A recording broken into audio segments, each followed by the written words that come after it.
Okay, welcome back to our second presentation of the morning. So we have a great panel here lined up on gratitude and worship. And we're going to hear from Dr. Dan Sheffler of Memoria College. And then we'll hear from Amanda Achtman once again from the Hildebrand Project. And then finally, Father Adam Hertzfeld, who is pastor of St. Michael the Archangel Catholic Church in Findlay, Ohio.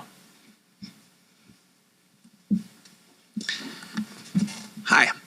I was about to start this talk by remarking on a notable lack that we've had this week in talking about the Eucharist.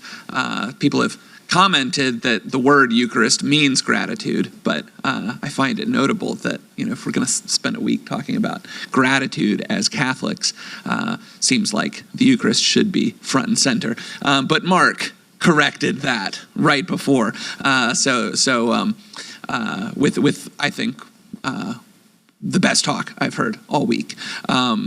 So I'm going to talk primarily about Dietrich von Hildebrand's liturgy and personality.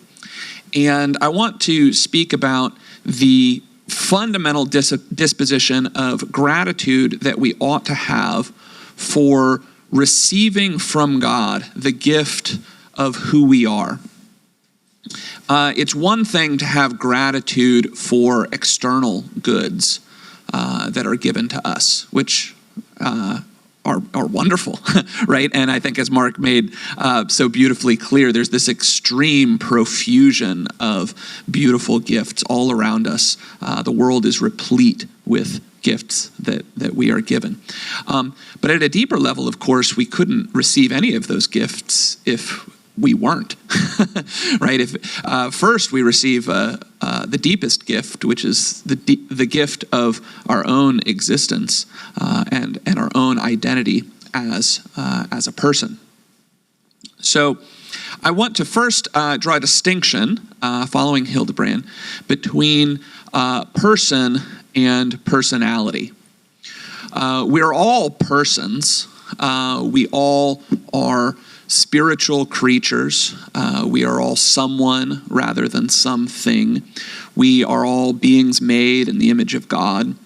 And no matter how far we fall into sin, no matter how far we fall away from God, there is this kernel of personhood and intrinsic worth and dignity that can never be wholly effaced. However, there's also a sense in which we grow and we have all of these personal capacities, the ability to love, the ability to know, the ability to give thanks, the ability to conduct ourselves in relationships with other persons. And we don't come into the world with these personal capacities fully developed. I think we've all experienced in our lives, as we go through our lives, the sense of who we are deepens and expands and complexifies and adds nuance. So Hildebrand distinguishes these with the terms person and personality. We are all a person from the first moment of our being, and yet we come into a personality as this growing endowment. So here's a quote from Liturgy and Personality, page 13. He says, "In speaking of personality as distinct from the person, we have in mind something clearly defined. Every man is a person in that his being is essentially conscious, and he is a subject who enters into relations with others, and who knows, wills, and loves. A person is a being who possesses himself, who does not simply exist, but who actively achieves his being and has the power to choose freely. But every man is not a personality. Only persons can be personalities, but in order to be a personality, it is not enough just to be a person." So, how do we go from this ground of personal identity, being a person? How do we grow into the fullness of the personality that God is calling us into? How do we grow up is a way of putting that. The first step is that we have to respond to values. Values call us out of ourselves. And there's a paradox here because I think, as Mark so beautifully put, when I see there's something that in a certain sense is more important than I am in the moment, and I respond to that, I put my plans aside, I go out of myself, and yet paradoxically, in that very act of stepping outside of myself, I become more who I am supposed to be. There's something fundamentally self-transcending about personality. However, it's not enough just to respond to one value. We can think of a person who is very responsive, for example, to the value of justice, but does not see or is muted in their response to mercy, beauty, kindness. And we can see how that will disfigure a person and make their personality cramped. One of Dietrich von Hildebrand's favorite word that he deploys over and over again in many writings, a cramped personality. Something is right in a person's response to justice, but without a response to these other things like mercy and kindness, they're not growing into the fullness of what a personality should be. And I was disagreeing with Mark lightly just the other night. There's a background conversation to have here about the unity of the virtues thesis. And there's strong interpretations of this and weak interpretations of this, and there's some nuance to have here. You might think that a person who does not respond, who does not have all the virtues, does not have any of the virtues at all. Because for prudence to be full and complete, it requires courage and love and humility and these other things for it to really be what it should be. I don't necessarily want to go that far. I think you can respond to one value and it could be a genuine response, and you could really have something like that virtue. But I do want to endorse a somewhat weaker version of the unity of the virtues thesis, that for us to really come into the fullness and the perfection of any one virtue, of any one value response, we need to be inhabiting the entire world of values and responding to the whole world of values. This is how Hildebrand describes it, again, in Liturgy and Personality. I'll read a few quotes here from pages 13 and 14, and then 64 and 66. He says, "A personality, in the true sense of the word, is the man who rises above the average only because he fully realizes the classical human attitudes." And I think that's a good phrase to meditate on. "Because he knows more deeply and originally than the average man, loves more profoundly and authentically, wills more clearly and correctly than the others, makes full use of his freedom. In a word, the complete, profound, true man." Here's from page 64. "Many people are not blind to values, but they leave it to chance whether or not a value reveals itself and seizes them. They let themselves drift and be carried wherever the stream of circumstances directs their impulses and fleeting moods. They abandon themselves to the law of inertia in their nature. Their life is a perpetual letting oneself go, and hence a life on the periphery. They do not really live their lives, but let themselves, so to speak, undergo their lives."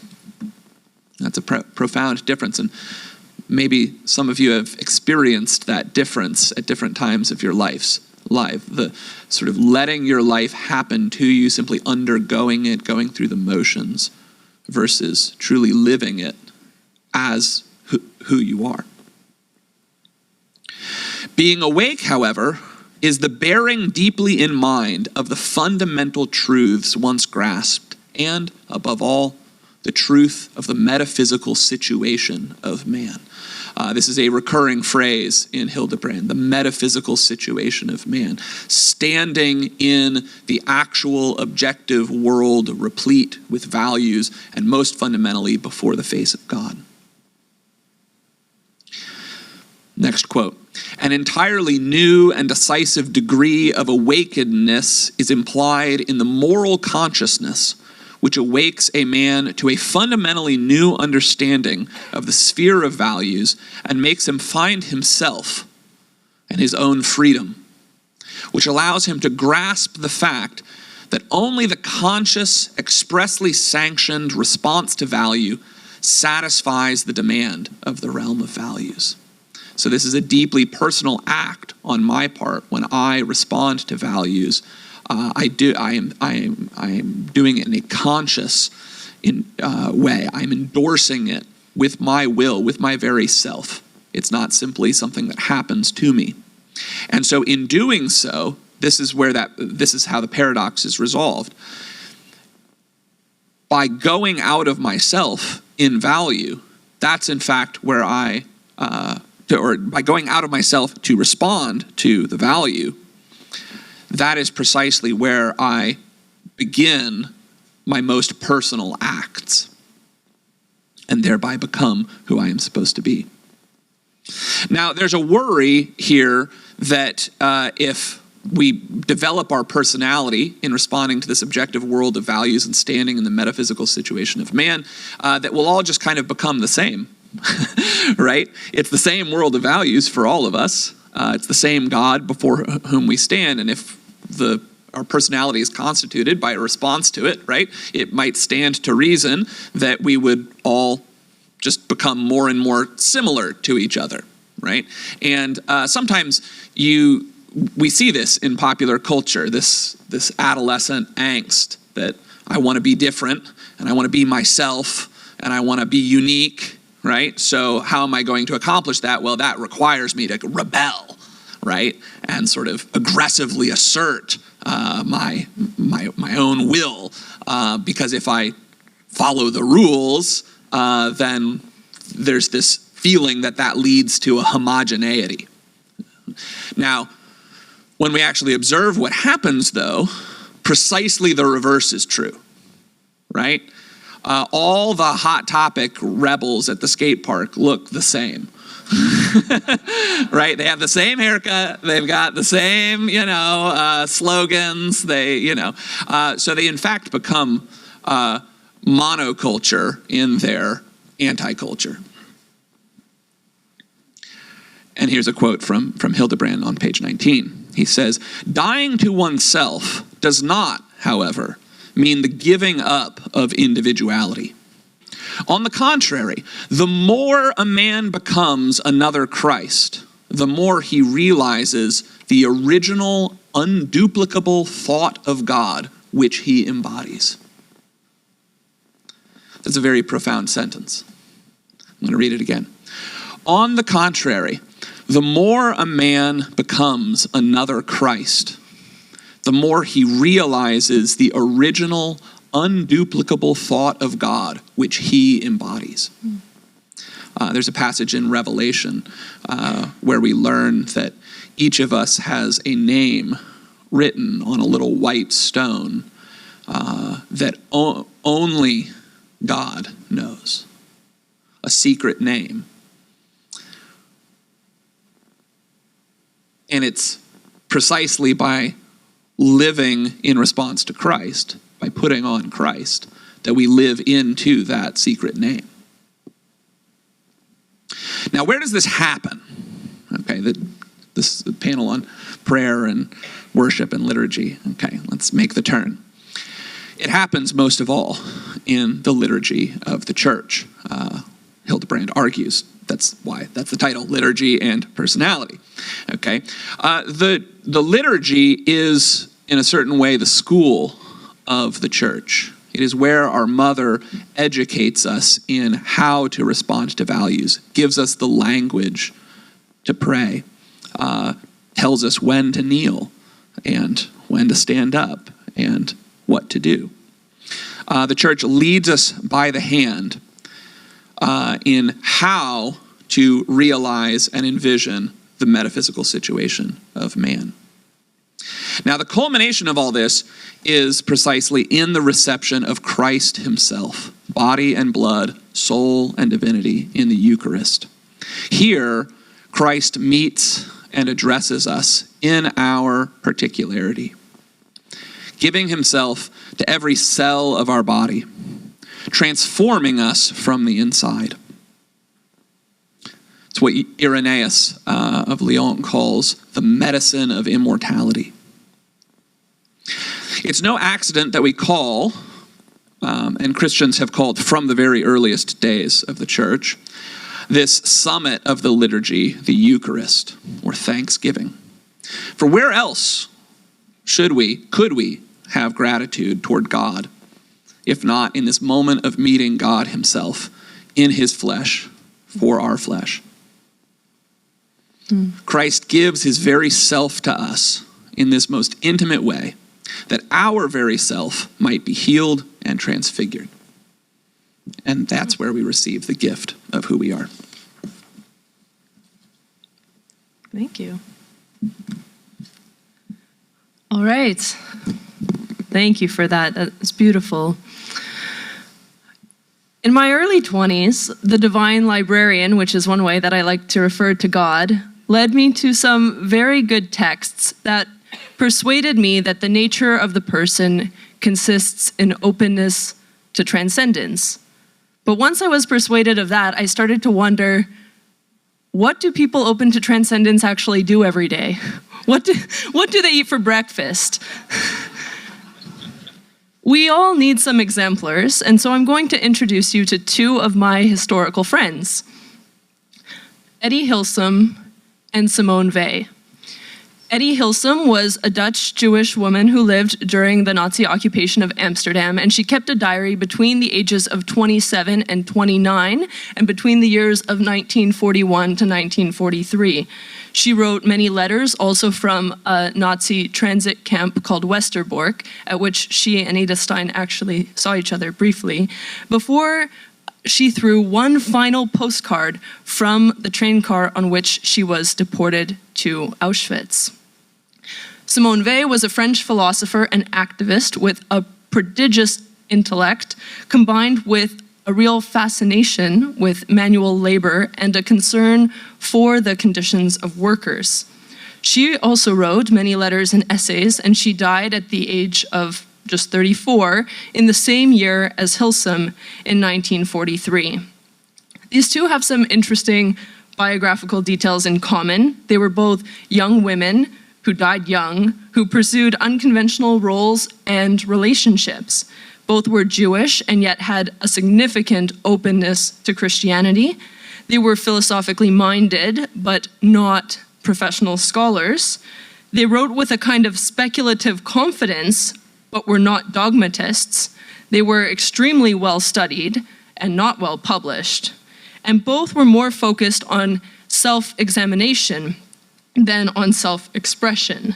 They were interested in giving an account of their own souls and in putting themselves into order amidst the disorder of their day. Hillesum's writings were only published 40 years after she died, and all of Weil's most important writings were published after she died as well. They were really sensitive to paradox and contradiction in their own souls, and that enabled them to be more sensitive to these realities within the human condition. So for example, Weil begins her letter to a priest saying, "All I ask for is a categorical answer." And a few paragraphs later she says, "In the domain of holy things, I affirm nothing categorically." Similarly, Hilsum journaled, "That is your disease. You want to capture life in formulas of your own. You want to embrace all aspects of your life with your intellect, instead of allowing yourself to be embraced by life. You want to create the world all over again each time, instead of enjoying it as it is. And there's something compulsive about it all. Life cannot be captured in a few axioms, and this is just what I keep trying to do. But it won't work, because life is full of endless nuances and cannot be captured in just a few formulas." So they have quite distinct biographies, but reading the two of them and making friends with these two texts and these two thinkers who throughout my 20s really inhabited my life, what jumped off the page for both of them is the theme of kneeling. Both of these women were Jews, pretty assimilated in their secular and Christian contexts, and kneeling is not particularly a Jewish gesture, at least not these days, but listen to what each of them has to say about it. Simone Weil wrote, "In 1937, I had 2 marvelous days at Assisi. There, alone in the little 12th century Romanesque chapel of Santa Maria degli Angeli, an incomparable marvel of purity where St. Francis often used to pray, something stronger than I was compelled me, for the first time in my life, to go down on my knees." Similarly, Eddie Hilsum journaled, "Last night, shortly before going to bed, I suddenly went down on my knees in the middle of this large room, almost automatically, forced to the ground by something stronger than myself. The story of a girl who gradually learned to kneel is something I would love to write in the fullest possible way." And kneeling is such a beautiful gesture that brings home to us our ontological unity. It is so much a gesture that needs to be done physically and thoughtfully. It's impossible to kneel purely intellectually, no matter how reverent you want to be. And similarly, it's impossible to speak of kneeling purely physically apart from any spiritual intention. So kneeling is this concrete gesture and sign that we live between dust and heaven and between humility and dignity. Hilsum is writing about kneeling continually throughout her journals. She says, and this connects to our theme of this seminar, "A desire to kneel sometimes pulses through my body, or rather, it is as if my body had been meant and made for the act of kneeling. Sometimes in moments of deep gratitude, kneeling down becomes an overwhelming urge. Head deeply bowed, hands before my face." And closely connected to this theme of kneeling is that of receptivity and attention. And receptivity and attention help us to accept both ourselves and others. Practically and empirically, Weil gives examples of listening to Bach and Gregorian chant as experience through which all the faculties become tense and silent in order to apprehend this thing of perfect beauty. It finds nothing in this thing it hears to affirm or deny, but instead simply feeds on it. And that reminds me of how Joseph Ratzinger speaks about how one cannot make the church, but can only receive her, and that this has to do with the character of sacrament. He says the element of receiving belongs essentially to the church, just as faith comes from hearing. It's part of the fundamental form of a sacrament that it can only be received and not self-administered. No one can baptize himself, no one can ordain himself, no one can forgive his own sins. This is part of the sacrament's fundamental structure as an encounter with Christ. Now, on the theme of attention, Simone Weil has a beautiful essay called The Right Use of School Studies, and it is about how the whole purpose of different school subjects is really to increase the faculty of attention requisite for prayer. This got me through a chemistry in society requirement because I realized there was something deeper that I could glean from paying attention in that class. Weil says, students should learn to like all of the subjects because all of them develop that faculty of attention which, directed toward God, is the very substance of prayer. And this also connects to love of neighbor.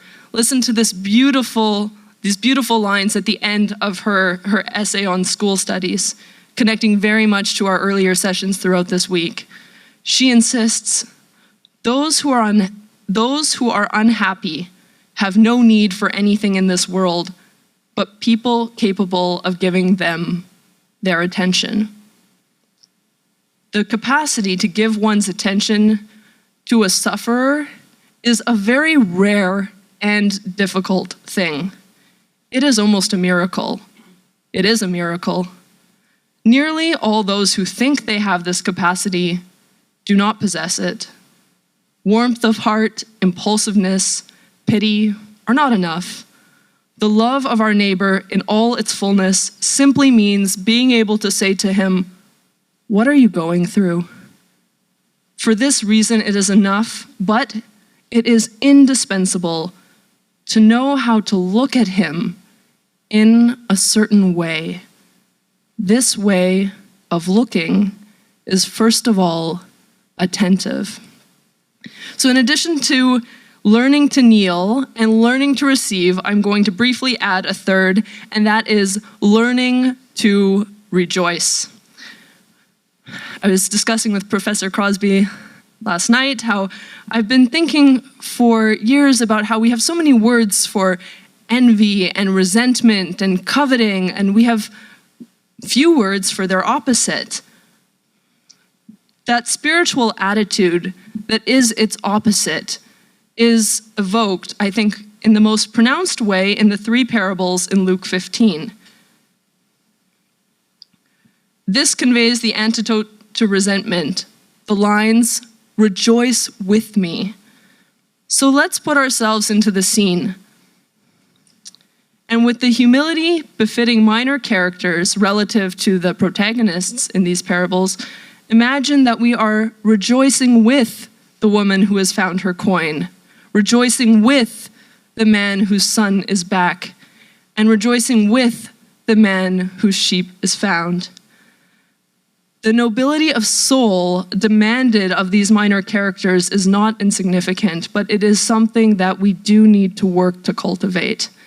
So when is the last time we really rejoiced in someone else's good? Not so much happy for them, but happy along with them. For example, if single, really rejoiced when a friend of ours got married. If struggling to conceive, really rejoiced when friends welcomed a new child.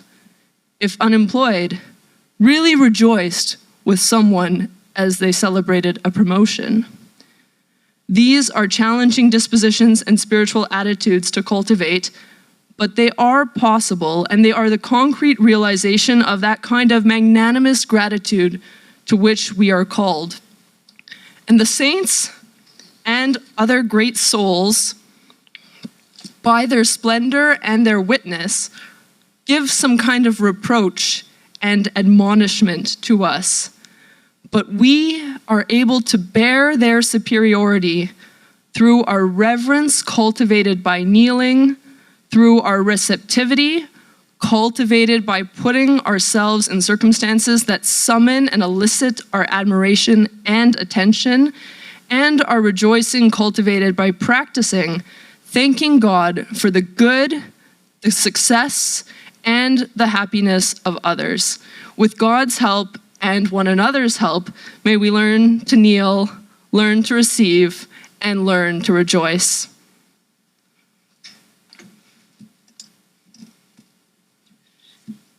Thank you very much to both of you, Dan and Amanda, for good insights.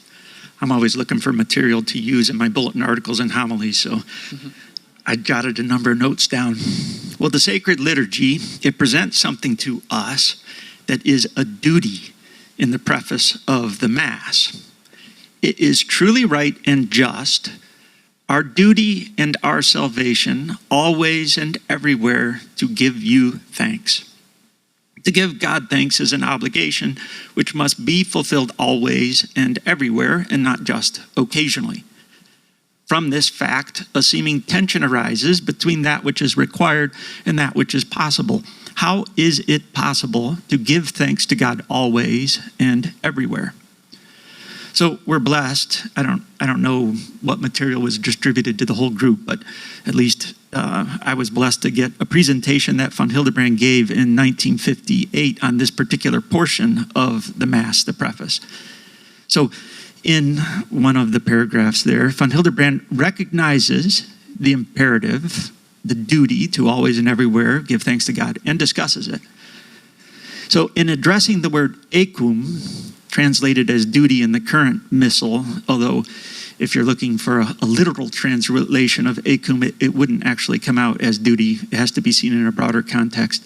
Von Hildebrand relates it to the primary purpose of the sacred liturgy, which is theocentric.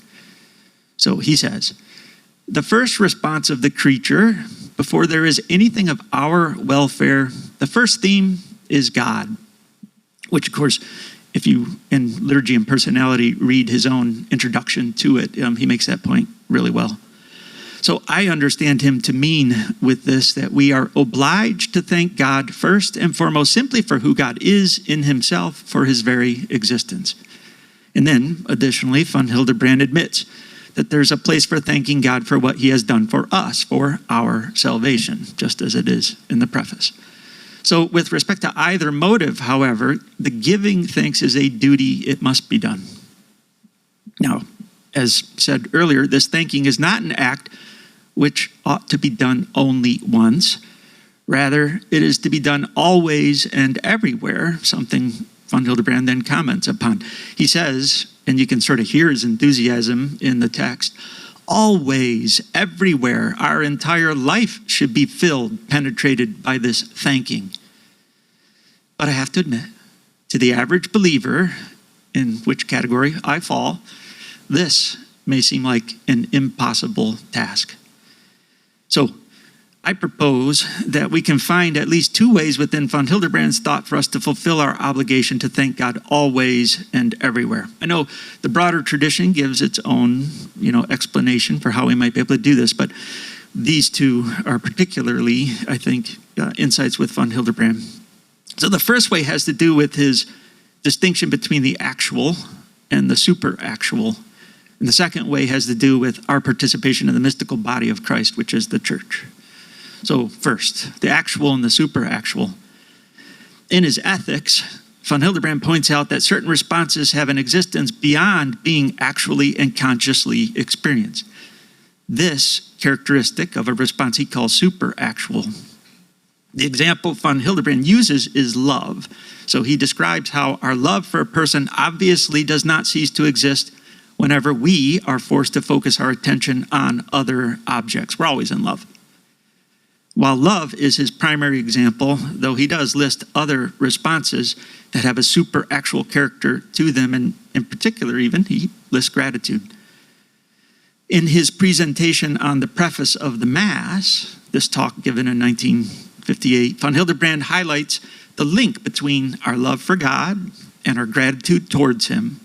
And so for us, it's simple enough for us to put together his insights into the super-actual nature of certain acts, certain responses, and his comments on love in both the ethics and in the presentation on the preface, and then his comments on gratitude to see how we are capable of giving thanks always and everywhere.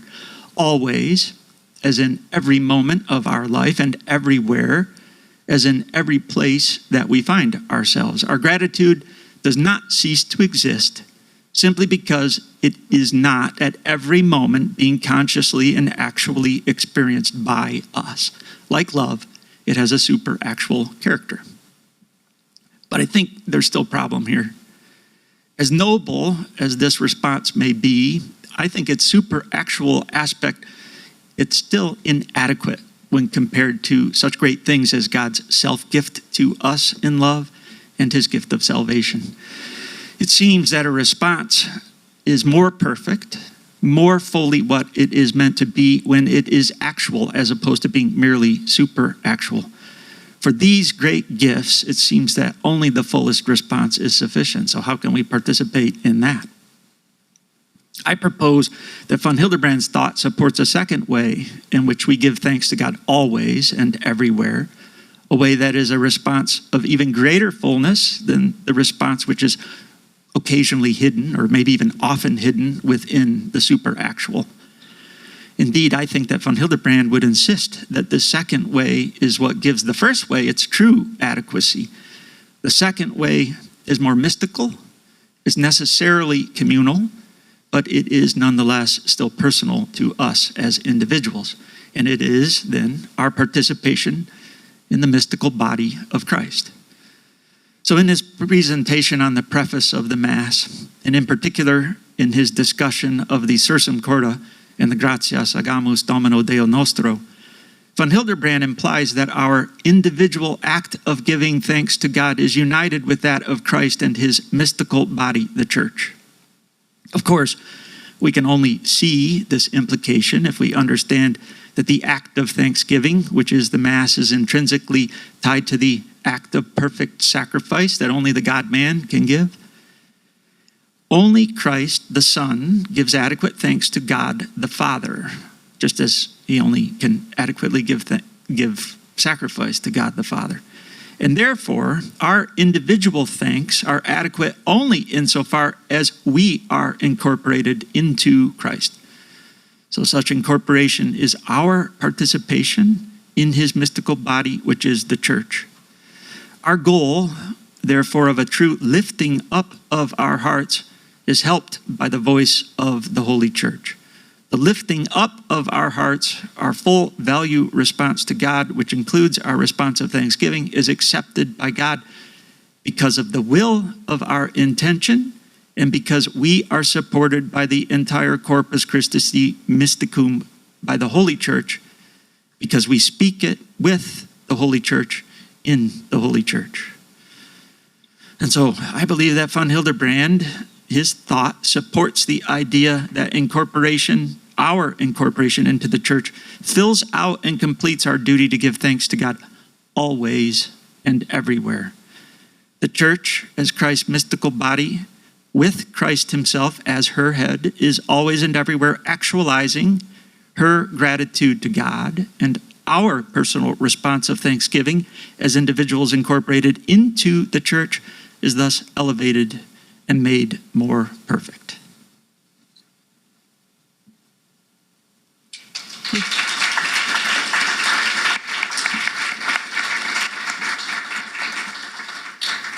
Thank you to all of you for those wonderful, very helpful remarks. And Amanda, thank you also, especially for bringing Simone Weil in here. I've felt her absence a number of times this week and wondered if she would join us, and I'm glad that she has joined us.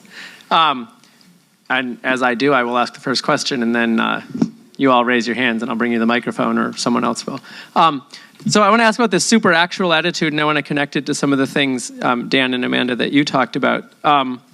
So Amanda, you talked about, quite movingly, about kneeling and attending and rejoicing, and all of those, and maybe most especially kneeling, are bodily acts.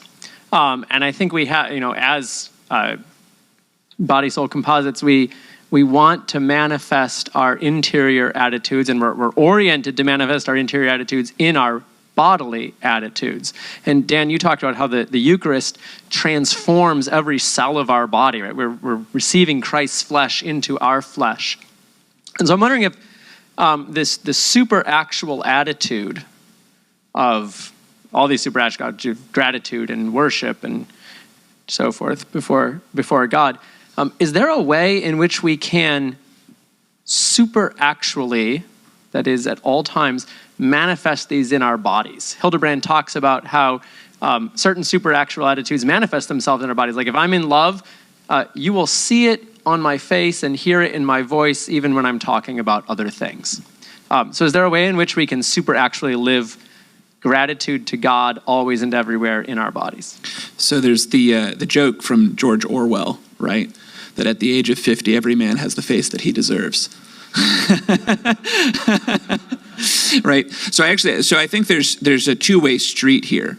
That there's a way in which if we have long-term attitudes that we take up, So there's the in the moment case, right? If I'm happy, then a smile appears on my face. But there's also, as Mark was gesturing at, if I have deeply seated long-term attitudes, it will come out in the way that I carry myself, the way that I walk, the way that I gesture with my hands, the expression on my face.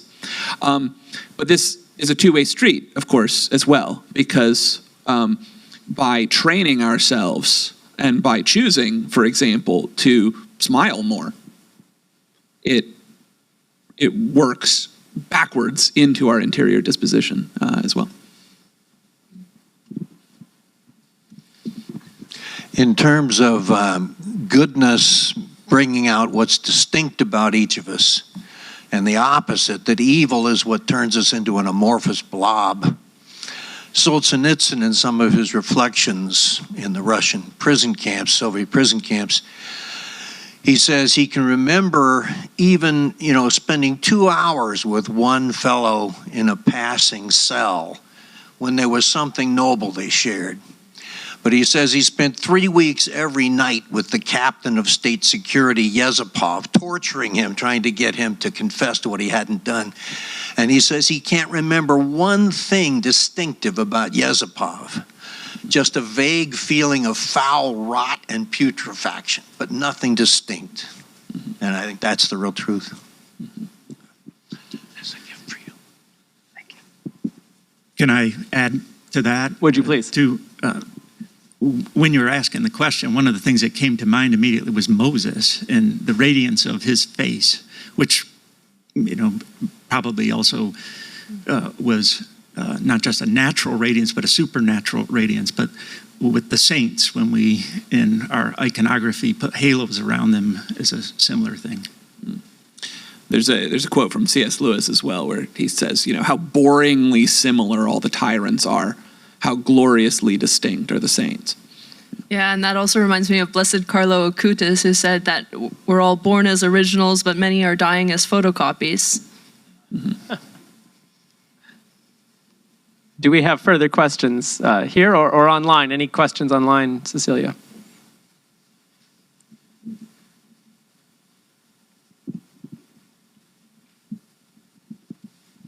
I'm always happy to ask a question if no one else wants to. I had a question. What would a person sans personality look like? What would such a person be? And then I guess maybe a second question. Is kneeling always reverential and grateful, or could it potentially be otherwise? For example, I was thinking of kind of Philippians 2. Every knee and tongue, or every knee will bow, every tongue confess at the end. And what is kneeling always a grateful or reverential response, or could it be something else? So I'll take that first part of the question. There's two ways that somebody could be without personality. And again, keep in mind this somewhat technical sense of personality that we have here. We don't mean to deny their personhood, but this acquired full expression of who they are. Everybody is unique and has an incommunicable uniqueness even from the first moment of existing as an embryo, but that's not yet a personality in Hildebrand's sense. So you could lack a personality in that way, just by not having developed it yet, right? And so the embryo would be the case at that sort of the extreme limit. In the first moment of conception, you are a full person, and you've only gone 2 seconds, towards developing your personality. But there's a much more grievous way in which somebody could lack a personality, which is through the loss of personality.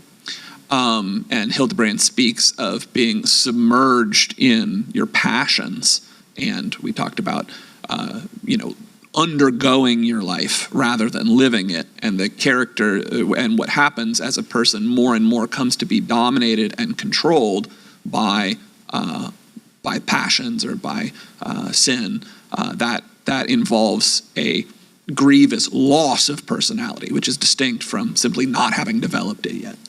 Yeah, that's good. Your question reminds me also of the beautiful chapter in Liturgy and Personality about the classical character and the distinctions. Hildebrand talks about how the classical man is concerned with genuine problems. He acknowledges the danger of sin, realizes his need of salvation, knows the weakness and frailty of his nature, is filled with the longing for truth, communion, love, feels the insufficiency of that which is created, and aspires to the absolute, and is restless until he rests in God. So there's this whole series of spiritual attitudes, and then put into juxtaposition with opposites, and I really love that chapter.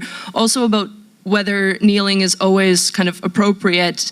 I think of the same sections in Ratzinger from which I was excerpting, where he speaks about a culture that no longer knows the one before whom the proper response is kneeling, is sick at its core. It cannot really be called a culture, because when we go back to Pieper and the meaning of culture and worship, it demands making that value response to the object of our worship, who must be known for who he actually is. And any counterfeits or shams in that regard is bound to disappoint and disorder and even dehumanize. So I warmly recommend, in particular, considering the sections in Joseph Pieper's book on festivity, some excerpts of which are in the reader, In Tune with the World, where Pieper is diagnosing the sort of fake and counterfeit kinds of festivity, and then considering that in juxtaposition with the classical character chapter in Liturgy and Personality. This is so wonderful to read together, because there are certainly ways for there to be a pulverization or a missing of the object, and failure to recognize the one before whom the adequate response is kneeling. Hi, I'm Rowan. My question is for Amanda about Simone Weil. You were talking about attention and really what that is and how that allows us to receive. But as I was kind of thinking through that, I began to think of attention as a sort of cognitive resource that we can direct towards things. And I began to wonder, like, in what different things we can direct our attention to receive God and to receive all of the gifts that he has for us. And I was wondering if you could comment on that a little bit.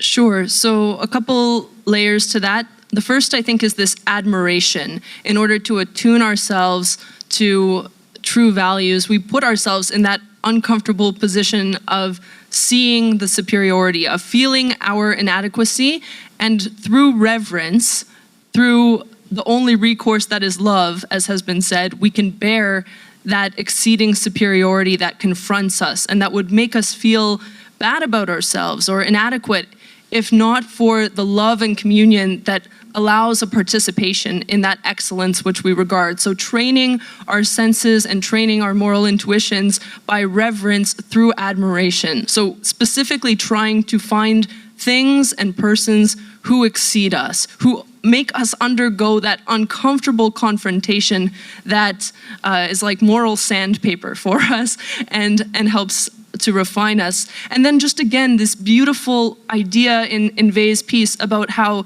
the capacity of attention, when it's increasing love of neighbor, is that ability to go out of ourselves in this really outward going way to the other and say, what are you going through? What are you going through? And in order to get to that question, and in order to ask that question of someone with sufficient receptivity and presence, you cannot be caught up in self-concern. And I think that's what's really splendid, is that by the practice of the presence of God, we can come to this practice of the presence of persons, and through admiration, we shed the self-concern through heightening our faculty of attention and the virtue of reverence that enables us to be available to accompany people and ask in all sincerity and with all patience to their response, what are you going through? I have a question for any of you about the development of personality in a body-soul composite. So I was recently reminded by a good friend in a very helpful manner what a privilege it is for me to have the leisure to continue to study philosophy and theology. And just reminded, like, yeah, that's such a privilege and not shared by most. something I was wondering about is how does a person who doesn't have the leisure to be here this week, most people who work 9 to 5 repetitive jobs, maybe trades and things, since we believe that what we do with our body and our posture informs our soul, how does that person continue to develop their personality and their virtue and their intellect if their work that they spend 40 plus hours a week doing is something that's very repetitive and not necessarily humanizing? Very short answer, go to Mass. I think there's a real importance of the Sabbath, and one reason to insist upon a kind of work culture and economy and way of life that does preserve 1 day out of 7 is that it does open up that space for even somebody with, a very difficult job. I would agree and even expand it. Participate in the liturgy of the church as she broadly presents it. So, for example, the public prayer of the church, which is the liturgy of the hours, is a way to consecrate one's day, no matter what one might be doing, as long as it's not overtly immoral. It can and should be justly consecrated to God.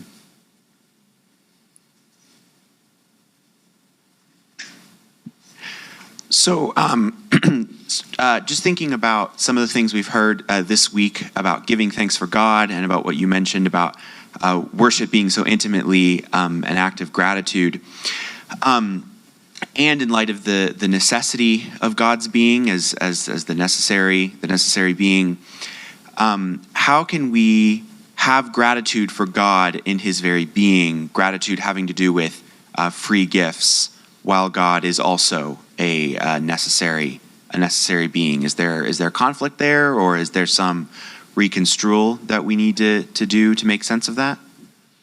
Well, so ontologically, right, God is necessary, but we aren't, right? So God need not have created anything at all. And so the gratuity of God's being is in its overflow toward us. Interesting. Some things in Eddie Hilsum's diaries that I find very audacious and imaginative and very much informed by the poetry of Rilke is this idea of we must try to help God. And that might sound kind of surprising or startling, but it's also very beautiful, this idea that we learn gratitude for God in a sense by wanting to take care of him, wanting to protect his image in the world. And I think this can deepen our love and our gratitude. Thank you. My name is Persis, and this is like a question for everybody. So like the liturgy is like the total work of art in which all kinds of art exist, and in which basically we become transfigured into God's likeness as well as his image. I was wondering if any of you could speak to like how we unite our bodily and our spiritual parts in the liturgy, like the way or the process through which we can become icons of Christ through the liturgy specifically. I think part of the answer has to be just do it. Just do what the church tells you to do, and it happens. And what the church tells us to do comes from a deep lived tradition, and that lived tradition is the interaction of humanity with divine revelation, right? So that aspects of how we worship, we don't just make up, even though they might seem all very contingent, non-necessary things to do, like kneeling, but rather it's through the contingent creation that God, when he speaks to us, he uses that contingent creation to evoke an embodied response back to him. I'll just add that there's this beautiful term all throughout Hildebrand's writings of in conspectu Dei, in the sight of God. We live our lives in the sight of God, and that's not only in the context of the liturgy, but all the time. And I was sharing with one of our seminar participants how last time I was at home visiting my parents, I told them I wanted to interview them on camera for a few hours, and they agreed. And it was so fascinating what was drawn out by the fact of having a conversation on camera. I think it was a kind of image of living our lives in the sight of God, because it called forth the best of who we are as a family. They told the whole story of meeting one another and the history of their family life, and they told it to me on camera, and that was very different than if it wasn't in the sight of a camera. Now, that might seem like a very kind of banal example, but when we have a sense of being watched and in the presence of others more acutely, it does make us sit taller and speak differently and have more charity. So I put that out for consideration. Hi, I'm Annie Smalley. Kneeling, very interesting, and trying to understand how that's an expression of this receptivity is very interesting. And following up also on other types of kneeling, I think can help us better understand that special nature of kneeling proper, I'll say. So we have these expressions like, it brought me to my knees. Like, I saw the sunset and it brought me to my knees. And that just kind of conveys this being open and receptive to this fullness of beauty, of being, of the good. And it reminds me of what I read recently in William of Toka's Life of St. Thomas, and Reginald's account of St. Thomas desperate to understand divine truths. And he falls to his knees in prayer, crying. He says, begging in tears. And he says it's as if his intellect and desire included each other. And the desire opened him in the prayer, and the intellect deeply apprehending, deeply understanding, or trying to understand these divine truths. And the result is that his heart was inflamed even more so. And that's something very special. And then I think also trying to really understand that, but also the negative, where kneeling can be understood as subjection to power. And then you don't have that free receptivity of receiving, and how that perverts something that's so perfect, that gesture. But also there's the other one that's not so interesting, which is you can also kneel, I guess, in difference, but then that really isn't kneeling proper, such as, my son just kind of kneeling in front of the TV and whatnot. So I think distinguishing these three types of kneeling really brings to the fore how special kneeling is, and I guess I'll say kneeling proper. Thanks for that. A couple comments. I think that kneeling really encapsulates this posture of vulnerability and dignity, and majesty and humility. And it's in the holding together and living in the tension we realize the in-between character of human existence. I want to give a little shout out to one of our online group participants yesterday, who during our small group was speaking about the importance of how you can only go to confession in person. You can't do it online, by text message, phone call. You have to show up and be completely present, and that there's something so healing and completely personalist about the sacramental character in that regard. I also remember in Eddie Hilsum's diaries, she describes a time when someone came into the room when she had been kneeling, and she said, "Oh, I was looking for a button," and she kind of wanted to cover the fact that she had been kneeling because it was so intimate, and so she wanted to kind of downgrade that action to something that was not linked to its spiritual intention. And I think it's just so interesting how with kneeling, you've got to have the unity of the spiritual intention and the bodily gesture. Otherwise, if it's just happening to kind of look like you're kneeling in front of the TV, that's not really kneeling, properly speaking, and it's impossible to kneel purely conceptually, though I do love the phrase that has been employed by a writer on Eliot and Dickinson and these others, where he speaks about art and spiritual growth. This is Glenn Hughes in his book, A More Beautiful Question, and he speaks about a humility which intellectually kneels as the kind of response to value that we make when confronted with that this concerns you or you must change your life kind of moment. All right.